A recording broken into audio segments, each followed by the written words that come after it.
سبحان ربك رب العزة عما يصفون وسلام على المرسلين والحمد لله رب العالمين. السلام علیکم ورحمۃ اللہ وبرکاتہ. نحمده ونصلي ونسلم على رسوله الكريم وعلى آله الطيبين الطاهرين وأصحابه الأكرمين أجمعين وعلى من تبعهم بإحسان إلى يوم الدين. أما بعد. قال تعالى في شان حبيبه الكريم: إن الله وملائكته يصلون على النبي يا أيها الذين آمنوا صلوا عليه وسلموا تسليما. اللهم صل على سيدنا محمد وعلى آل سيدنا مولانا محمد وبارك وسلم. برادران عزیز، جیسے آپ سب سماعت فرما رہے تھے کہ ہم نے اہل بیت اطہار کے فضائل و مناقب کو سنا. ہم نے اس بات کو جانا کہ حضور پاک صلی اللہ علیہ وآلہ وسلم نے بارہا ہم کو اس بات کی تعلیم دی ہے کہ تم میرے اہل بیت اطہار کا خیال رکھو، تم میرے اہل بیت اطہار سے محبت کرو، کہ ان کی محبت کرنا میری محبت کرنا ہے. حضور پاک فرماتے ہیں کہ جو اہل بیت اطہار سے محبت کرتا ہے گویا کہ وہ حضور پاک سے محبت کرتا ہے، اور جو حضور پاک سے محبت کرتا ہے اللہ ان سے محبت کرتا ہے. برادران عزیز، ہم نے حضور پاک صلی اللہ علیہ وآلہ وسلم کے محبت کے انداز بھی جانے، کس انداز میں حضور پاک صلی اللہ علیہ وسلم اپنے شہزادوں سے محبت کیا کرتے تھے. ہم نے اس بات کو بھی جانا کہ صحابہ اکرام رضی اللہ عنہم جو حضور پاک کے چاہنے والے، حضور پاک کے ساتھ ساتھ رہنے والے، حضور پاک کی سنتوں کو سمجھنے اور سمجھانے والے ہیں، انہوں نے بھی ہمیں سکھایا کہ اہل بیت اطہار سے محبت کیسے کی جائے. اب اس کے بعد ان تمام چیزوں کو ہم جانتے ہیں، تمام حالات کو ہم سمجھ گئے، قرآن کے بھی حکم کو ہم نے جان لیا، احادیث کریمہ میں حضور پاک نے کیا سنایا وہ بھی ہم نے سن لیا. اس کے بعد ایک ایسا منظر بھی آیا، ایسا وقت بھی آیا کہ کوئی مسلمان، کوئی مومن اس بات کا تصور بھی نہیں کر سکتا کہ جب حضور پاک صلی اللہ علیہ وآلہ وسلم نے اتنی تفصیل سے ہمیں اہل بیت اطہار کی محبت سکھائی ہے، ہمیں یہ بتایا ہے کہ قرآن کا حکم بھی اہل بیت سے محبت کرنا ہے.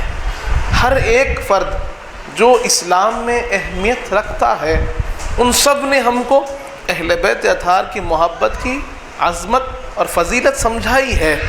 پھر ایسا کیا ہو گیا، ایسا کیا ہوا کہ 50 برس حضور پاک صلی اللہ علیہ وآلہ وسلم کی ظاہری پردہ فرمائی کے بعد ہم دیکھتے ہیں کہ حضور پاک صلی اللہ علیہ وسلم کے ہی شہزادوں کو، وہ شہزادے کہ جن کو حضور پاک اپنے کاندھوں پر لے کے گھومتے تھے، ان کو ہی مدینہ پاک سے باہر جانا پڑ رہا. حالات یہ ہوئے کہ یزید کی تخت نشینی ہو گئی، یزید کو مسلمانوں کا بادشاہ بنا کر بٹھا دیا گیا. اور ہم جانتے ہیں کہ یزید ایک ایسا شخص تھا جو فاسق تھا، فاجر تھا، شرابی تھا. اپنی رضائی ماؤں کہ جن سے نکاح کرنا قرآن نے حرام کر دیا، یہ وہ حرام کام کرتا تھا. رضائی بہنوں سے نکاح کر دینا جائز سمجھتا تھا، جوا کھیلنے کو اجازت دیتا تھا، نمازوں کو چھوڑتا تھا، نہ مسجد سے کوئی تعلق تھا، نہ دین سے کوئی تعلق تھا، نہ قرآن سے کوئی تعلق تھا. یہ تمام کا تمام اپنا زندگی گناہ میں گزارنے والا ایسا شخص اب آ کر اسلام کا بادشاہ بن چکا. اور یہیں پر بات ختم نہیں ہوئی، بادشاہت قائم ہونے کے بعد بھی خاموش نہ رہا. اس نے کیا کیا؟ اس نے یہ بات کا التزام کر دیا کہ مجھے صرف بادشاہ نہیں بننا ہے بلکہ مجھے خلیفہ بھی بننا ہے. مجھے صرف تخت و تاج نہیں چاہیے، مجھے عزت بھی چاہیے. مجھے وہ سرٹیفیکیشن بھی چاہیے کہ لوگوں کی نگاہوں میں میرا ہر کام صحیح ہو جائے، ہر کام سچا ہو جائے، ہر کام اچھا ہو جائے، کہ جب ہم مثال دیکھتے ہیں حضور پاک صلی اللہ علیہ وسلم کے کسی عمل مبارک کو سمجھتے ہیں، کسی حدیث کو، قرآن کی کسی آیت کو سمجھتے ہیں، سمجھ میں نہیں آتا تو ہم کیا کرتے؟ اسے حدیث پاک میں دیکھتے ہیں، حدیث پاک میں سمجھ میں نہیں آیا تو کیا کرتے ہیں؟ صحابہ اکرام کے اقوال کو دیکھتے ہیں، اور ان صحابہ اکرام میں سب سے زیادہ کن کے اقوال کو دیکھا جاتا ہے؟ خلفائے راشدین کے اقوال کو دیکھا جاتا ہے، حضرت ابوبکر صدیق کو دیکھا جاتا ہے، حضرت عمر فاروق کو دیکھا جاتا ہے، حضرت عثمان غنی کو دیکھا جاتا ہے۔ مولا علی تو علم کا شہر ہے، علم کے شہر کا دروازہ ہے، آپ کو دیکھا جاتا ہے۔ تو اب اس کی بھی خواہش یہ ہو گئی تھی کہ جیسے لوگ اپنے مسائل کا حل کرنے کے لیے خلفائے راشدین کو اتھینٹک مانتے ہیں، ان کو اپنی بنیاد مانتے ہیں، ان کو معتبر مانتے ہیں، ویسے ہی لوگ میری بات کو بھی مانیں، مجھے بھی خلیفہ راشد سمجھیں، خلیفۃ المسلمین سمجھیں، یعنی میری خلافت کو ہر شخص ماننا۔ وہ کیسے ہو سکتا تھا؟ تو بتایا یہ گیا کہ 4 لوگ ایسے ہیں، 4 ایسی شخصیات ہیں کہ اگر یہ تم کو مان لے تو پھر تم کو سب مان لیں گے۔ کون ہے؟ تو بتایا گیا کہ سب سے پہلے ہیں حضور پاک کے شہزادے امام حسین علیہ السلام، کیونکہ یہ حضور پاک کے شہزادے ہیں اور ہر ایک شخص، ہر مسلمان ان کی تعظیم کرتا ہے، ان کی تکریم کرتا ہے، ان کی عزت کرتا ہے، ان سے محبت کرتا ہے۔ قرآن کا حکم ہے ان سے محبت کرنے کا، حضور پاک کا حکم ہے ان سے محبت کرنے کا۔ تو ہر ایک مسلمان، ہر ایک جس کے دل میں ایمان، ہر مدینے والا، ہر مکے والا ان سے محبت کرتا ہے۔ دوسرے ہیں عبداللہ ابن عمر، یہ حضرت عمر فاروق کے بیٹے ہیں۔ تیسرے ہیں عبد الرحمن بن ابو بکر، یہ حضرت ابوبکر صدیق کے بیٹے ہیں۔ اور چوتھے ہیں عبداللہ ابن زبیر، جو حضرت زبیر بن عوام رضی اللہ عنہ کے بیٹے ہیں۔ تو یہ 4 لوگ ہیں جن کے والد گرامی 4 کے 4 بہت مضبوط لوگ ہیں۔ ایک مولا علی کے بیٹے ہیں، ایک حضرت عمر فاروق کے بیٹے ہیں، ایک حضرت ابوبکر کے بیٹے ہیں، اور ایک حضرت زبیر بن عوام کے بیٹے ہیں۔ یہ بہت مقام رکھنے والے صحابہ اکرام کے بیٹے، اور یہ بھی بہت مقام رکھتے ہیں امت میں۔ اگر یہ 4 لوگ تمہاری بیعت کر لیں، 4 لوگ تم کو تسلیم کر لیں، تو سارے کے سارے مسلمان تم کو تسلیم کر لیں۔ اور ان کے اندر بھی یہ 2 لوگ ایسے ہیں جو ذرا ضعیف ہو گئے ہیں اور خاموش مزاج ہیں۔ ایک ہیں عبداللہ ابن عمر، ایک ہے عبد الرحمن بن ابو بکر۔ ان دونوں کو چھوڑ دو۔ اب رہے 2، ایک ہے شہزادے رسول، ان کا ماننا ضروری ہے، کیونکہ یہ 4 کا 4 کا دار و مدار ان پر ہے۔ یہ تم کو مان لیں گے تو سب مان لیں گے۔ اور ایک ہے عبداللہ ابن زبیر، جو بہت تیز ہے، یہ ہاتھ میں آئے تو اگر مان بھی لیے تو ان کو چھوڑنا نہیں، اگر یہ تمہاری بیعت بھی کر لیں تو ان کو چھوڑنا نہیں ہے، یہ کبھی بھی کچھ بھی کر سکتے ہیں، بہت تیز ہے۔ اب یہ بات اعلان ہو گیا۔ اب بیعت کا طریقہ کیسا ہوتا ہے؟ بیعت ہوتی ہے کہ دعوت دی جائے، اگر بیعت قبول ہے تو قبول ہے، نہیں ہے تو نہیں۔ رات کے اندھیرے میں اب یہ 4 حضرات کو بلایا گیا اور سپاہیوں کو لگا کر رات کے اندھیرے میں یہ کہا جا رہا تھا کہ آپ یزید کی بیعت کر لو۔ پہلے تو انکار کر دیا گیا۔ انکار کے بعد جب معاملہ یہ طے پایا کہ اگر انکار ہوگا تو پھر سپاہی ساتھ ہیں، سپاہی پھر حساب و کتاب لیں گے، تو پھر بتایا گیا کہ ایسا نہیں، بیعت جو ہوتی ہے صبح میں ہوتی ہے، دیکھا جائے گا، یہ رات کے اندھیرے میں بیعت نہیں کی جاتی۔ تو یہ بنیاد کیا بنی کہ فاسق و فاجر کی بیعت لی جائے۔ اب حضرت عبداللہ ابن زبیر جو تھے وہ مکہ مکرمہ چلے گئے، جیسے ان حالات کو دیکھا وہ مکہ مکرمہ چلے گئے۔ حضرت عبداللہ ابن عمر نے کہا کہ دیکھو بھائی میری عمر بہت زیادہ ہو گئی ہے، مجھ سے کچھ نہ پوچھو، میرا کوئی تعلق نہیں ہے۔ آپ نے دروازہ بند کر دیا۔ عبد الرحمن بن ابو بکر نے فرمایا کہ میرا بھی کوئی تعلق نہیں ہے، اور امام حمام نے کہا کہ میں یہ تنہائی میں بات نہیں کرتا، میں جو کہنا ہے میں عوام میں کہوں گا۔ اب یہ لوگ، ان کا جو اٹینشن تھا اب دو لوگوں کی طرف زیادہ ہوا، اس میں بھی ایک شخصیت امام حسین کی طرف بہت زیادہ ہو گیا کہ بھائی یہ مان لیں گے تو سب مان لیں گے۔ برادران عزیز، اب حالات یہ ہو گئے کہ حضور پاک صلی اللہ علیہ وسلم کے شہزادے ہیں، حضور پاک صلی اللہ علیہ وسلم کا شہر مدینہ منورہ آپ پر تنگ سے تنگ کر دیا جا رہا ہے۔ جہاں آپ جاتے ہیں آپ کے ساتھ تلوار لے کر لوگ پہنچ رہے ہیں، سپاہیاں اطراف میں پہنچ رہے ہیں، اور ان حالات کو اس طور پر پیش کیا جا رہا ہے کہ اگر آپ بیعت نہیں کریں گے تو کچھ بھی ہو سکتا ہے۔ وقت ایسا بھی آیا، حالات ایسے بھی ہوئے کہ مدینہ منورہ کے تقدس پر بات آ گئی، کیونکہ یہ حضور پاک کا شہر ہے۔ حضور پاک جس شہر سے محبت کرتے ہیں وہ شہر مدینہ منورہ ہے، اور حالات یوں پیش آ گئے کہ مدینہ منورہ میں کہیں نہ کہیں جنگ ہو سکتی ہے۔ امام حمام نے کہا کہ میری وجہ سے رسول پاک کے شہر میں جنگ نہیں ہونا، میری وجہ سے یہ شہر جس کو حضور پاک نے حرم قرار دیا ہے اس میں خون نہیں بہنا چاہیے۔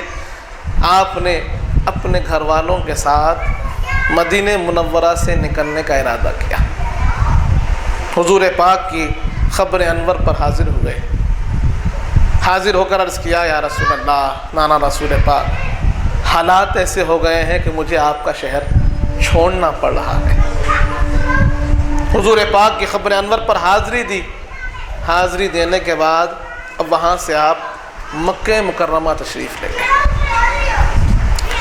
مکہ مکرمہ کے حالات یہ تھے کہ مکہ مکرمہ میں عبداللہ ابن زبیر رضی اللہ عنہ نے اپنا دبدبہ قائم کر لیا تھا، اور لوگوں کو اپنے موافق کر رہے تھے اور لوگوں کو اپنے سے جوڑ رہے تھے۔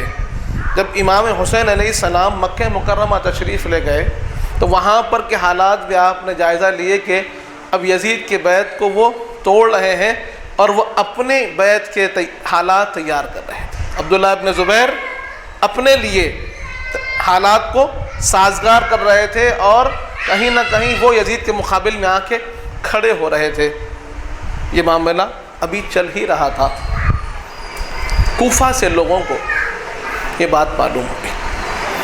کوفہ مولا علی مشکل کشا کے زمانے میں یہ دارالحکومت تھا، کیپٹل کوفہ تھا مولا علی کا، اور مولا علی کے بہت سے چاہنے والے لوگ بھی وہاں رہتے تھے۔ جب ان کو معلوم ہوا کہ امام حسین علیہ السلام نے یزید کی بیعت نہیں لی ہے اور یزیدی فوج ان کے پیچھے لگی ہوئی ہے، تو انہوں نے پھر اپنے پاس سے خطوط بھیجنے شروع کیے کہ اے امام آپ ہمارے پاس آ جائیے، ہم آپ کے لیے حاضر ہیں، ہم آپ کا ساتھ دینے کو حاضر ہیں، آپ ہمارے پاس تشریف لا لیجئے۔ اب ان کے پاس سے خط آنے شروع ہو گئے۔ امام حسین علیہ السلام اب مکہ مکرمہ میں ہے، عبداللہ ابن زبیر بھی ہے، عبداللہ ابن عباس بھی ہیں، اور آپ کے بھائی محمد بن حنفیہ بھی ہیں، کئی ایسے بزرگ شخصیات جن کا مقام و مرتبہ تھا اسلام کے اندر، وہ مکہ مکرمہ میں ہیں۔ اور عبداللہ ابن زبیر کے جو کوششیں تھیں اس سے یزیدی فوج ان کے مخالف میں تیار ہو رہی تھی، ادھر یہ اپنی فوج بھی تیار کر رہے تھے۔ اب وہاں پر بھی کہیں نہ کہیں جنگ کے حالات رونما ہو رہے تھے، نمودار ہو رہے تھے، اور ادھر کوفہ سے لوگوں کے خطوط آنے لگے۔ پہلے ایک خط آیا، دو خط آئے، 3، 4، 5، تاریخ میں آتا ہے کہ 150 خط۔ ہماری طرح نہیں ہے خطوں کا آنا جانا، یہ ہمارے طرح نہیں ہے۔ وہاں پر سینکڑوں میل کا سفر طے ہو کر آدمی گھوڑے پر سوار ہو کر، اونٹ پر سوار ہو کر خط لانا ہے، خط پہنچانا ہے۔ ایسے 150 خط آئے، اور آخر میں کوفہ والے لکھنے لگے کہ اگر آپ تشریف نہیں لائیں گے اور ہماری یہاں پر مدد نہیں کریں گے، ہماری رہنمائی آپ نہیں فرمائیں گے، تو ہم قیامت کے دن حضور پاک کے سامنے اس بات کو رکھ دیں گے، رسول پاک کے سامنے یہ بات پیش ہوگی کہ ہم کو جب ضرورت تھی آپ نے ہم کو ظالم سے نہیں بچایا۔ اب اس طریقے کے جذباتی باتیں بھی وہ کرنے لگے۔ اب معاملہ مدینہ منورہ کو تو تنگ کر دیا گیا، وہاں سے آپ تشریف لے کر مکہ مکرمہ آ گئے۔ مکہ مکرمہ کے حالات بھی جنگ کے بالکل درپے ہو گئے، جنگ بالکل سامنے نظر آ رہی ہے۔ عبداللہ ابن زبیر نے بھی اپنی فوج تیار رکھی ہے، یزیدی فوج بھی سامنے تیار ہو رہی ہے۔ اب کیا کریں؟ عبداللہ ابن زبیر نے کہا کہ امام آپ نہ جائیے، آپ یہاں مکہ مکرمہ میں رہیے، میں آپ کے ساتھ ہوں، میں آپ کے ساتھ دینے کو تیار ہوں، آپ میرے ساتھ یہاں پر تشریف رکھیں۔ حضرت عبداللہ ابن عباس نے بھی کہا کہ آپ یہ کوفہ والوں پہ بھروسہ مت کیجئے کہ یہ تھوڑا سا بھروسے کے قابل نہیں ہے، یہ پست ہمت لوگ ہیں، جلدی ڈر جاتے ہیں، جلدی ساتھ چھوڑ دیتے ہیں، ان کا بھروسہ مت کیجئے۔ امام حمام نے کہا کہ آپ سب کی باتیں اپنی جگہ درست ہے، لیکن میرے نگاہوں میں حضور پاک کی ایک حدیث ہے، حضور پاک صلی اللہ علیہ وسلم کی ایک حدیث مجھے یاد آ رہی ہے۔ مجھے معلوم ہے کہ میرا مقصد، میری منزل تو شہادت ہے، بچپن سے مجھے شہادت کے لیے تیار کیا گیا ہے، میں جہاں بھی رہوں گا، جہاں بھی جاؤں گا، کہیں نہ کہیں شہید ہی ہو جاؤں گا، میرے مقدر میں شہادت تو ہے ہی ہے، لیکن وہ حدیث پاک مجھے یاد آ رہی ہے اور حالات مجھے اسی حدیث کی طرف لے جا رہے ہیں کہ میں دیکھ رہا ہوں حالات کو بھی، اور وہ حدیث بار بار مجھے یاد آتی ہے کہ حضور پاک نے فرمایا تھا کہ ایک دمبا ایسا ذبح ہوگا بیت اللہ میں کہ جس کے ذبح ہونے سے بیت اللہ کی حرمت میں فرق آئے گا، اس دمبے کے ذبح ہونے سے بیت اللہ کی عظمت میں، اس کی حرمت میں فرق آ جائے گا۔ اب مجھے معلوم ہے مجھے شہید تو ہونا ہی ہے، لیکن میں وہ دمبا نہیں بننا چاہتا کہ جس کی وجہ سے اللہ کے گھر کی حرمت میں فرق آ جائے، اللہ کے گھر کی عظمت میں فرق ہو، اللہ کا گھر پامال ہو، اللہ کا گھر برباد ہو میری وجہ سے، میں یہ نہیں چاہتا۔ یہ حدیث میرے سامنے ہے، اس لیے آپ کا کہنا اپنی جگہ آپ کی محبت کی دلالت ہے، آپ کی محبت کی علامت ہے کہ آپ میرے ساتھ ٹھہرنا چاہتے ہیں، لیکن میں یہاں رک کر بیت اللہ کی عظمت میں فرق نہیں لانا چاہتا۔ برادران عزیز، حالات کتنے ہی خراب کیوں نہ رہیں، یہ ہمارے اماموں کا ہمیشہ سے یہ شیوا رہا ہے کہ انہوں نے حق اور اسلام کو ہمیشہ ترجیح دی۔ اگر وہاں رکتے تو کیا ہوتا تھا؟ شاید حالات کچھ اور ہوتے تھے، لیکن آپ کی نگاہیں کدھر تھی؟ آپ کی نگاہیں اللہ کے گھر پہ تھی کہ اللہ کے گھر کی حرمت میں فرق نہیں آنا۔ اور وہ بعد میں کس کے ساتھ ہوا؟ وہ حضرت عبداللہ ابن زبیر کے ساتھ ہوا کہ عبداللہ ابن زبیر کو شہید کرنے کے لیے جب مکے پر حملہ کر دیا گیا تو آپ جا کر آخر میں کعبۃ اللہ کے غلاف میں پناہ لیے، اور کعبۃ اللہ پر حملہ ہوا، یہی یزیدی فوج نے کیا، کعبۃ اللہ پر حملہ ہوا، کعبۃ اللہ پر کے غلاف کو آگ لگا دی گئی، کعبۃ اللہ کے دیواروں کو گرا دیا گیا۔ یہ عبداللہ ابن زبیر وہ دمبا بنے کہ جس کے لیے کعبے کی حرمت میں فرق آ گیا۔ امام فرماتے ہیں کہ مجھے وہ دمبا نہیں بننا ہے۔ اب آپ کیونکہ کوفے والے بھی یہ باتیں کر رہے تھے، حدیث پاک سامنے تھی کہ کعبۃ اللہ کی عظمت میں فرق نہ آئے، آپ نے کہا چلو ٹھیک ہے، جو ہوتا ہے کوفہ کا راستہ اختیار کرتے ہیں تاکہ ان کی اتمام حجت بھی ہو جائے اور کعبۃ اللہ کی عظمت بھی باقی رہ جائے۔ لیکن اس سے پہلے جو آپ کے چاہنے والے تھے انہوں نے کہا کہ ایسے مت جائیے، آپ یوں ہی مت چلے جائیے، اس سے پہلے آپ کسی کو بھیجیے تاکہ وہ کوفہ کے حالات آپ کو بیان کر سکے کہ کوفہ کے حالات کیا ہیں۔ وہ بلا تو رہے ہیں لیکن وہاں کی گراؤنڈ ریالٹی کیا ہے، حقیقت کیا ہے وہاں کی، ذرا اس کو تو معلوم کر لیجئے۔ اس پر امام حمام نے اپنے بھائی حضرت مسلم بن عقیل کو بھیجا۔ یہ امام حسین علیہ السلام کے چچیرے بھائی ہیں، حضرت عقیل کے بیٹے ہیں حضرت مسلم بن عقیل، اور آپ کے ساتھ آپ نے اپنے 2 کم سن شہزادوں کو ساتھ رکھا، ایک کا نام تھا محمد اور ایک کا نام تھا ابراہیم۔ یہ 2 آپ کے کم عمر بیٹے تھے جن کو آپ اپنے ساتھ لے کر کوفہ کو گئے۔ اب جب امام مسلم کوفہ کو پہنچے، مولانا علی کے بھتیجے ہیں، خانواد رسول کے چشم و چراغ ہیں، آپ جب وہاں پہنچے تو اہل کوفہ نے آپ کا والہانہ استقبال کیا، بہت اچھا استقبال کیا۔ ہزاروں لوگ آپ سے آ کر ملاقات کیے، ہزاروں لوگ آپ کے ہاتھ پر بیعت کرنے لگے، ہزاروں لوگ امام حسین کی بیعت آپ کے ہاتھ پہ کر رہے ہیں، اور روایات میں آتا ہے کہ 12,000 لوگ آپ سے بیعت کیے، ایک روایت میں آیا کہ 40,000 لوگ آپ کے ساتھ ہیں۔ اب 40,000 لوگ آپ کے ساتھ ہیں، اور کوفہ کے جو گورنر تھے ان کا نام تھا نعمان بن بشیر، صحابی رسول تھے، اہل بیت اطہار کے مقام و مرتبے کو جانتے تھے۔ جب انہوں نے اس منظر کو دیکھا کہ عوام ہزاروں کی تعداد میں یزید کی بیعت کو چھوڑ کر امام مسلم کے ساتھ ہو رہی ہے، امام مسلم کا ساتھ دے رہی ہے، تو انہوں نے کہا دیکھو یہ کام اچھا نہیں ہے، یزید کو معلوم ہوگا تو یہاں پر بہت فساد ہو جائے گا۔ لیکن لوگوں نے مانا نہیں، انہوں نے اپنی بات رکھی، کیونکہ وہ جانتے تھے اہل بیت اطہار کی محبت، گھرانے رسول کی عظمت، وہ خاموش رہے۔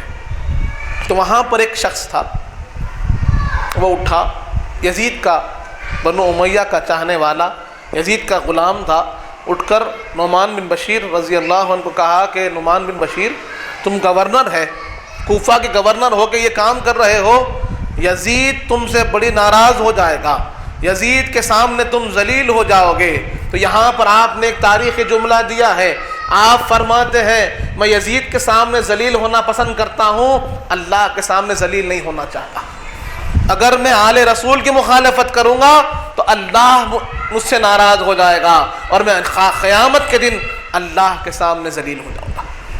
اس سے بہتر ہے کہ یزید کے سامنے ذلیل ہو جاؤں، لیکن میں آل رسول کی مخالفت نہیں کر سکتا۔ یہ کردار صحابی رسول حضرت نعمان بن بشیر کا ہے، لیکن وہ یزید کا چاہنے والا یزید کو خط لکھتا ہے، یزید کیا کر رہا ہے؟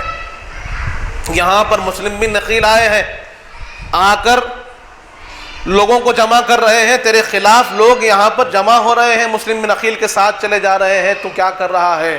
اور یہ نعمان بن بشیر یہ آدمی نرم ہے، یہ آدمی سختی سے کوئی قدم نہیں لے رہا ہے، ذرا جاؤ کچھ ایسے آدمی کو بھیجو کہ جو سخت ہو، جو ایکشن لے، جو ان کے خلاف کام کر سکے، اہل بیت کے اطہار کے خلاف میں کام ہو، ایسے کسی شخص کو بھیجو۔ یزید کے پاس خط پہنچا تو یزید چلا اٹھا، کہنے لگا یہ کیا ہو رہا ہے؟ مشورہ کیا کیا جائے، بغاوت کو کیسے روکا جائے، یہ جو اٹھ رہا ہے کوہرام اس کو کیسے شانت کیا جائے، روکا جائے، کیا کریں؟ تو کہنے والوں نے کہا کہ نعمان بن بشیر یہ نیک آدمی ہے، یہ ان کا کام نہیں ہے، یہاں پر کوئی سخت آدمی چاہیے، تم عبید اللہ بن زیاد کو بھیجو۔ عبید اللہ بن زیاد یہ زیاد بن ابی ہی کا بیٹا ہے، بہت بدبخت، شقی، ظالم قسم کا آدمی ہے، اس کو بھیجو، یہ کنٹرول میں لے لے گا۔ یزید نے فرمان جاری کر دیا۔ عبید اللہ بن زیاد تب بصرہ کا گورنر تھا، کہہ دیا کہ عبید اللہ تجھے اب کوفہ کی گورنری سنبھالنی ہے۔ نعمان بن بشیر کو معزول کیا جاتا ہے، عبید اللہ بن زیاد کو کوفہ کا گورنر مقرر کر دیا گیا۔ اب یہ خط عبید اللہ بن زیاد کے پاس پہنچا تو اس نے کیا کیا، اپنے بھائی عثمان بن زیاد کو بصرہ کا گورنر بنا دیا، اور وہاں سے نکل کر کوفہ کو گیا۔ اب دیکھیے مکاری کیسی ہوتی ہے۔ اس نے کیا کیا، شام کے وقت میں بصرہ سے کوفہ کا جب جا رہا تھا تو اس نے اس راستے کو اختیار کیا جو حجاز سے آتا ہے، جو مکہ مکرمہ سے آتا ہے، جو مدینہ منورہ سے جو راستہ آتا ہے کوفہ کو، اس راستے پر گیا۔ اپنے جو 7 فوجی تھے ان کو روک دیا، کہا کہ بعد میں آؤ، میں پہلے جاتا ہوں۔ اور لباس بھی حجازی لباس جو اہل مدینہ پہنتے تھے ویسا لباس اوڑھ لیا، اوڑھ کر مدینے کے راستے سے، مکے کے راستے سے کوفہ کی طرف آیا۔ رات کے وقت میں مغرب کے بعد اندر داخل ہوا، جہاں پر روشنی کم ہو چکی تھی اور لوگ منتظر تھے، اور لوگ جب مدینے سے آنے والے راستے پر مکے سے آنے والے راستے کو دیکھے اور ایک حجازی شخصیت کو آتے ہوئے دیکھے، حجازی لباس میں آتے ہوئے دیکھے، تو سمجھ گئے کہ امام حسین آ رہے ہیں۔ خوشی کی ایک لہر دوڑ گئی، سارے لوگ جو امام حسین کے چاہنے والے تھے استقبال میں آگے بڑھ گئے کہ اہلاً و سہلاً یا ابن رسول اللہ، آپ آ گئے ہیں، رسول اللہ کے شہزادے آ گئے ہیں۔ اور اب سو لوگ جا کر ہزاروں لوگ جڑ گئے، ہزاروں لوگ جڑ گئے، اور اس منظر کو ابن زیاد بھی دیکھ رہا ہے، عبید اللہ بن زیاد دیکھ رہا ہے کہ یہ ان کے دل بہت زیادہ امام حسین کے قریب ہو گئے ہیں، اور اگر ان کو صحیح طریقے سے ٹیکل نہیں کیا گیا تو 1 منٹ میں ہمارا تختہ پلٹ سکتا ہے۔ یہ خاموش چلتا رہا، خاموش چلتا رہا۔ جب لوگ بہت زیادہ بڑھ گئے اور سواری چلنا مشکل ہو گیا تو اس کے ایک آدمی نے آواز دی کہ راستہ چھوڑو، یہ ابن رسول اللہ نہیں ہے، یہ عبید اللہ بن زیاد ہے۔ لوگ جانتے تھے کہ یہ ظالم بدبخت ہے۔ جیسے ہی سنے تو ان کے دل بیٹھ گئے، چہرے سکڑ گئے، اور وہ آہستہ آہستہ اپنے گھروں کی طرف چلے گئے۔ عبید اللہ بن زیاد گورنر ہاؤس میں جاتا ہے، نعمان بن بشیر کو کہتا ہے کہ تم معزول ہو گئے ہو، ہٹ جاؤ، اب میں چارج لیتا ہوں۔ اور رات تو گزری، جیسے صبح ہوئی تو اعلان کیا کہ میں گورنر بن کر آیا ہوں یزید کی طرف سے۔ اب جو لوگ فرما برداری میں رہیں گے ان کے لیے تو ہم سلامتی کا اعلان کرتے ہیں، لیکن جو لوگ یزید کی مخالفت کریں گے تو ان کا جان بھی ہم پر حلال ہے، ان کا مال بھی ہم پر حلال ہے، ان کی عزت بھی ہم پر حلال ہے، اس کے بعد کوئی ہم کو روکنے والا نہیں ہے۔ برادران عزیز، اعلان ہو گیا، اور دوسرا یہ کام کیا کہ تمام جتنے قبیلے تھے کوفہ کے ان کے سرداروں کو بلا کر اپنے پاس قید کر لیا۔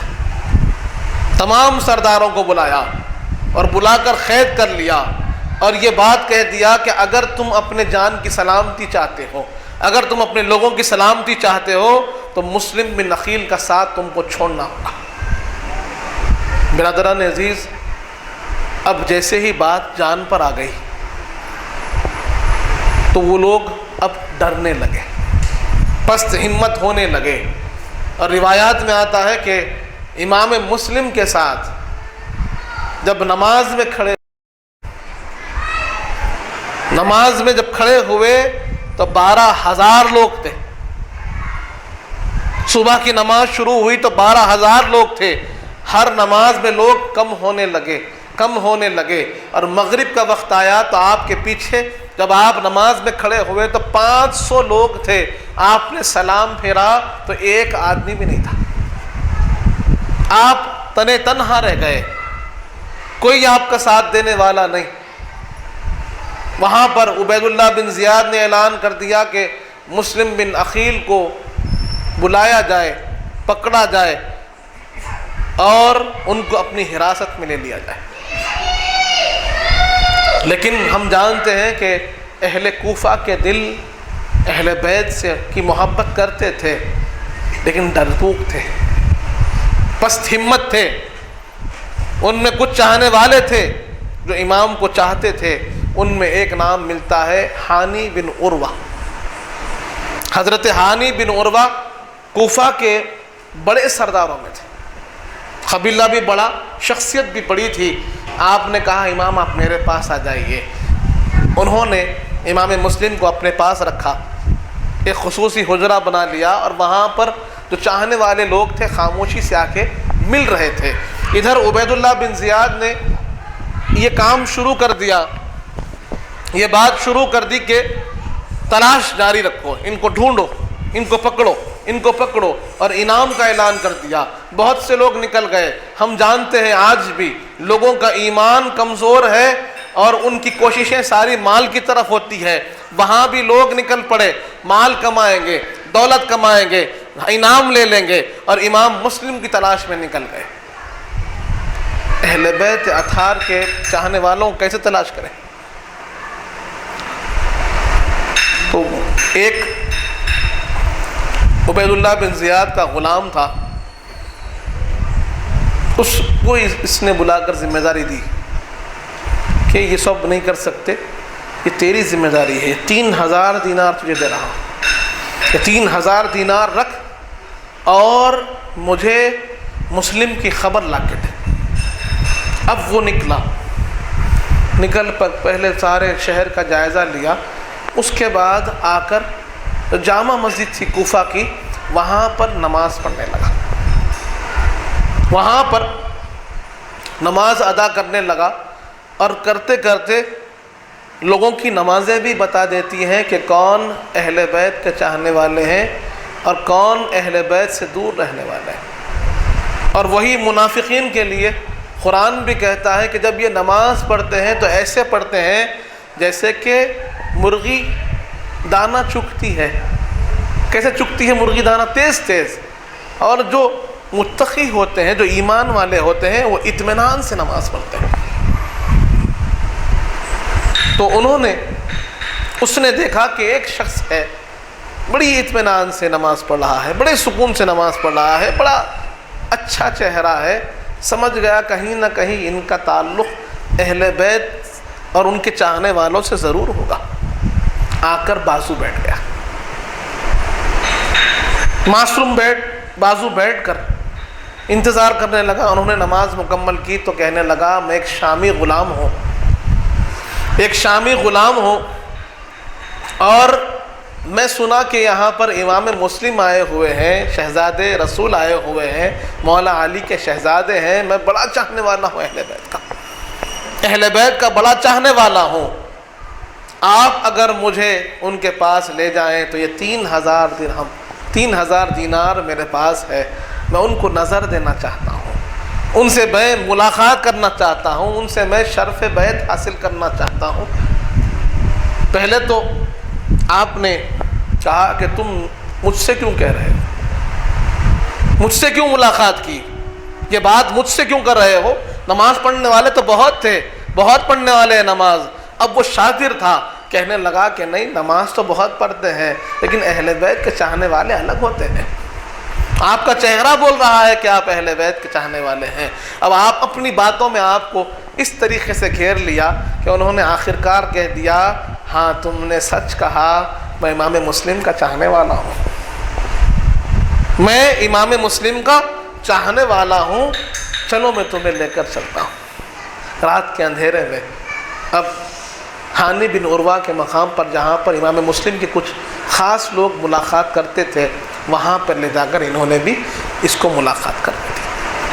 اب یہ لے گیا اور نذرانہ بھی پیش کر دیا۔ اب اس مجلس میں، اس محفل میں سب سے پہلے آتا اور سب سے آخر میں جاتا، اور تمام کون کون لوگ آ رہے ہیں ساری خبر جا کر ابن زیاد کو دیتا۔ 4-5 دن جب اس نے سارا یہ معاملہ طے کر لیا، اس کے بعد ابن زیاد نے کہا کہ جاؤ ہانی کو بلاتا ہوں۔ ہانی بن عروہ کو بلایا گیا۔ ہانی بن عروہ جب ابن زیاد کے پاس گئے تو پہلے سے ملاقات تھی، دوستی تھی، بات چیت تھی، اور بڑی شخصیت تھے کوفہ کی۔ وہ گئے، ملاقات کیے، تو ابن زیاد نے کہا کہ نہ تم کو سلام ہے نہ کلام ہے، تم غدار ہو ہمارے۔ ہانی نے کہا بات کیا ہے، بتاؤ تو صحیح، یہ میری بے عزتی کرنے کے لیے بلائے ہو؟ ابن زیاد نے کہا کہ تم عزت بے عزت کی بات کر رہے ہو، تم ہو جو غداری کر رہے ہو، تم ہو جو امام مسلم کو پناہ دیے ہوئے ہو، تم ہو جو یزید کے خلاف میں کام کر رہے ہو کوفہ کے اندر۔ ہانی نے کہا کہ ایسے نہیں ہو سکتا، ایسے نہیں ہو سکتا۔ جیسے ہانی نے انکار کر کر بات کو سنبھالنا چاہا، تب اس غلام کو باہر نکالا۔ ابن زیاد نے کہا پہچانتے ہو اسے، پہچانتے ہو اسے؟ ہانی نے اس کو دیکھا تو آپ کے پیروں تلے زمین نکل گئی کہ یہ تو روز محفل میں آتا ہے امام مسلم کی، اب کیسے انکار کرو؟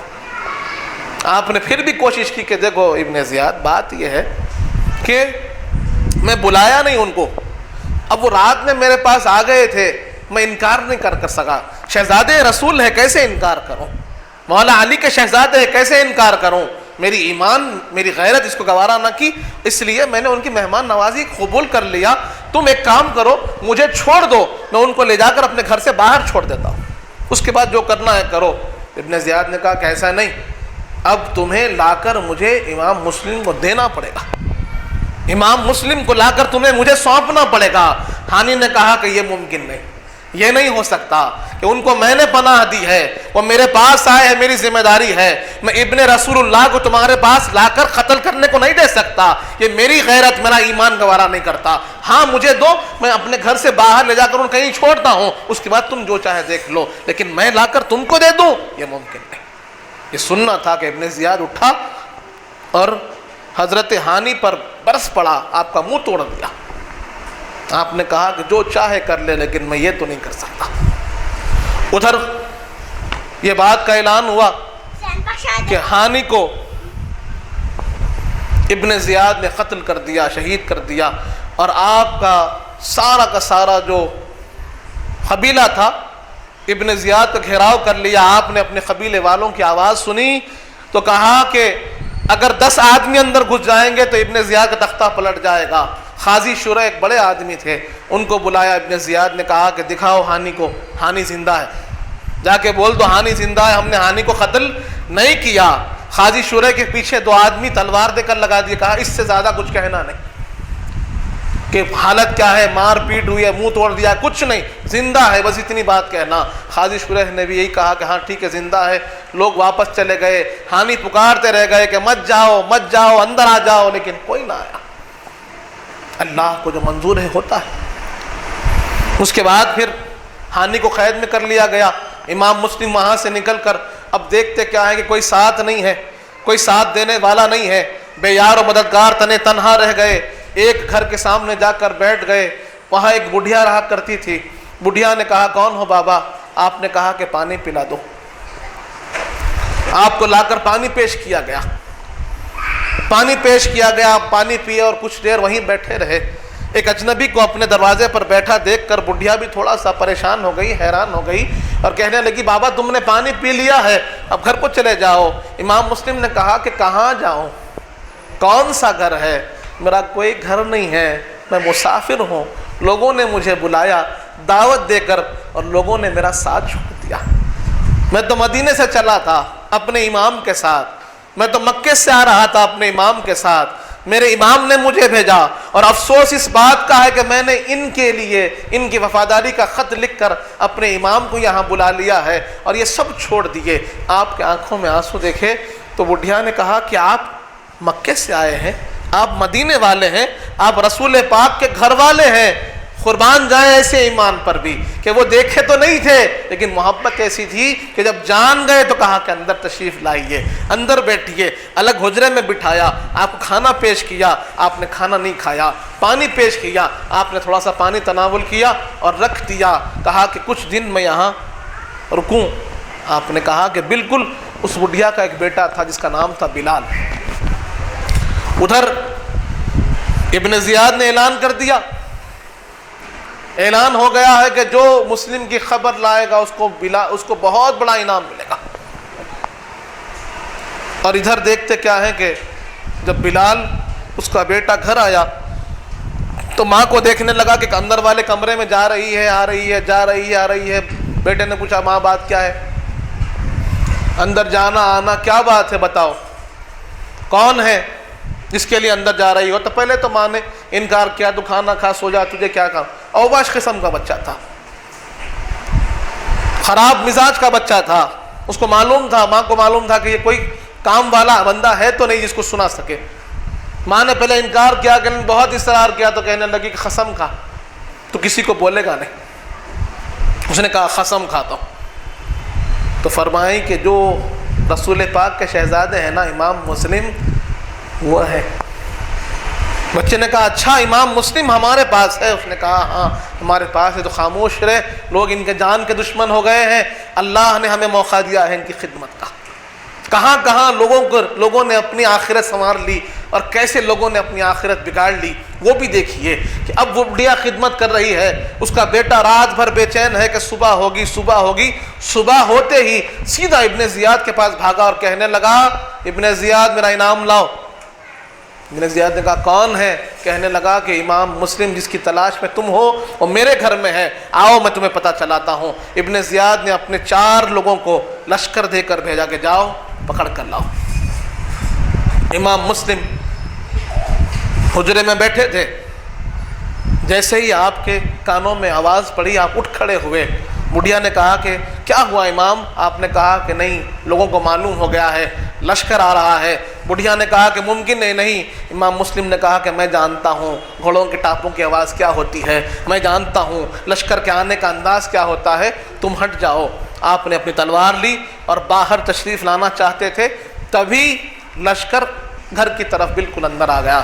آپ نے مقابلہ کر کر سپاہیوں کو باہر ڈھکیلا۔ اب اس کے بعد معاملہ کیا ہے ہم جانتے ہیں، یہ مولا علی کا خون ہے، یہ مولا علی کے شہزادے ہیں، ان پر قابو پانا یہ ہر کسی کے بس کی بات نہیں۔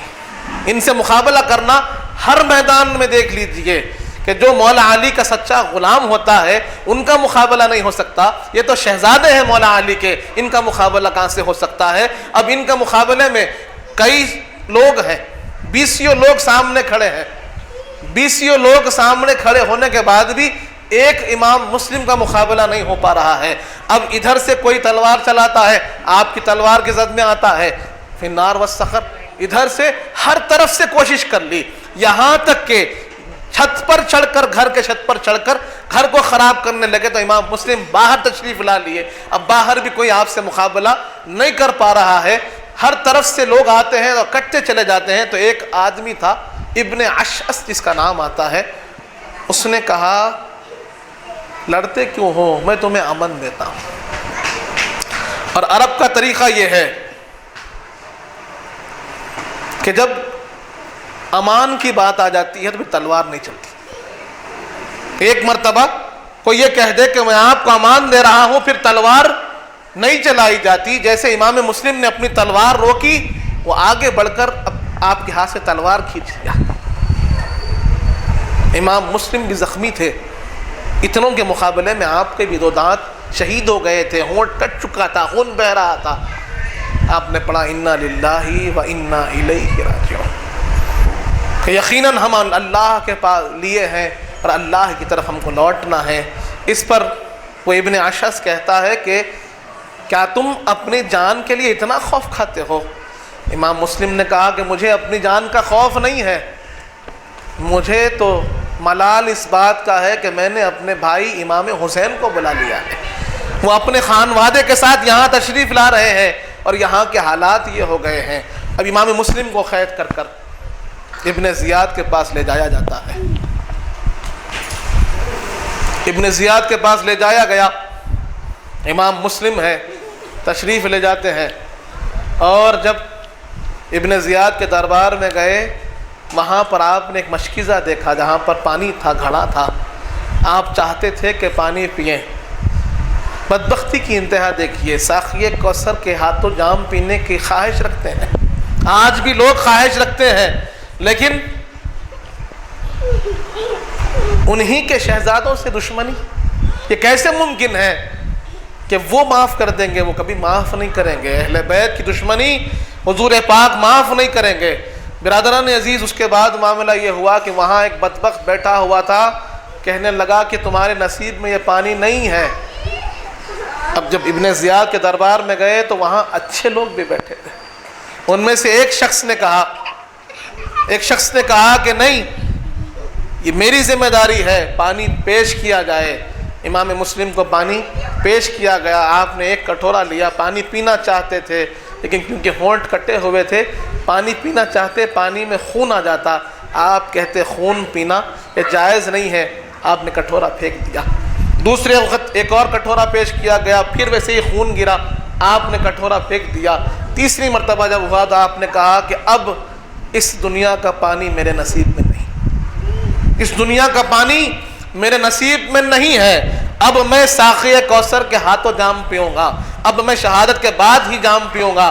اب آپ نے وصیت کی، وہاں پر قریش کا ایک شخص بیٹھا ہوا تھا، اس کو بلا کر آپ نے کہا کہ میری وصیت ہے، یہ میرا قرضہ ہے، یہ میری تلوار، یہ میری زرہ بیچ دینا اور میرا قرضہ ادا کر دینا، اگر میں شہید کر دیا جاؤں تو میری تدفین صحیح انداز میں ہونی چاہیے، اور تیسری چیز یہ ہے کہ میں تمہیں ذمہ داری دیتا ہوں، ایک وہ جو امان دیا تھا اس کو آپ نے کہا کہ میں تمہیں ذمہ داری دیتا ہوں، اپنے امان کا اتنا تو خیال رکھو کہ میرے بھائی امام حسین کو میرے ساتھ جو کچھ ہوا ہے اس کی خبر تو پہنچا دو۔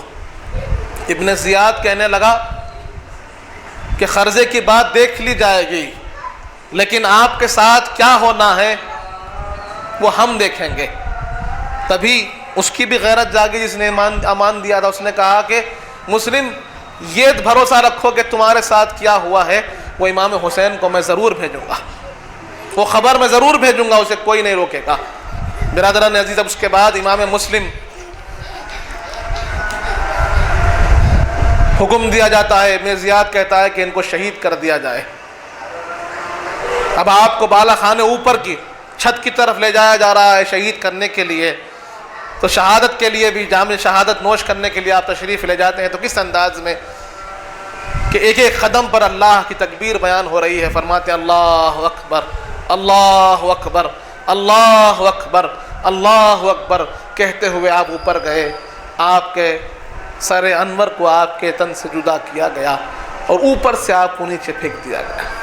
انا للہ و انا الیہ راجعون۔ یہ کربلا کی پہلی شہادت ہے، یہ شہادت کربلا کی پہلی شہادت ہے امام مسلم۔ برادران عزیز، جب ہم سنتے ہیں تو وہ شعر ہمیشہ یاد رکھیں کہ جہاں کے دھوکوں میں آنے والوں، جہاں کی تاریخ سامنے ہے، وفا زمانے نے کس سے کی ہے، کہ کس سے تم دل لگا رہے ہو۔ برادران عزیز، یہ بات کو ہمیشہ یاد رکھیں کہ آپ دنیا کی طاقت، دنیا کا پیسہ، سب کچھ ایک طرف ہے، لیکن آخرت کا جو سامان ہے وہ حضور پاک کی محبت، اہل بیت اطہار کی محبت، یہی ہمارا سرمایہ ہے، یہی ہمارا سامان ہے۔ اگر یہ نہیں ہے، ساری دنیا آپ کے پاس ہو، ہمارا انجام درست ہو، اس کی کوئی گارنٹی نہیں، لیکن جس کے دل میں حضور پاک کی محبت ہے، اہل بیت اطہار کی محبت ہے، یقیناً وہ کامیاب ہے۔ اگر دنیا میں دولت کم ہے تب بھی کامیاب ہے، دنیا میں صحت کم ہے تب بھی کامیاب ہے، کسی بھی حال میں رہے دنیا میں، لیکن یہ بات کی گارنٹی ہے کہ آخرت میں وہ کامیاب ہی کامیاب ہوگا، اس کا درجہ بلند ہی بلند ہوگا، کیونکہ حضور پاک نے فرما دیا جو میری اہل بیت سے محبت کرتا ہے قیامت میں وہ میرے ساتھ میرے دستر پر ہوگا، قیامت میں وہ میرے ساتھ میرے دستر پر ہوگا، ساری مخلوق کا حساب و کتاب ہوتا رہے گا، اور میرے چاہنے والے، میرے اہل بیت کے چاہنے والے میرے ساتھ میرے دستر پر بیٹھے رہیں گے، اطمینان سے کھانا کھاتے رہیں گے، پیتے رہیں گے۔ جب سب کا حساب و کتاب ہوگا تو یہ میرے ساتھ جنت میں جائیں گے۔ تو یہ حضور پاک کی گارنٹی ہے اہل بیت اطہار کے چاہنے والوں کے لیے۔ امام مسلم کی شہادت ہمیں گواہی دے رہی ہے، آپ کی تاریخ ہمیں گواہی دے رہی ہے کہ لوگ آئیں گے، لوگ جائیں گے، ہمیں اپنے مقصد پر اٹل رہنا ہے۔ اس بات کو سمجھ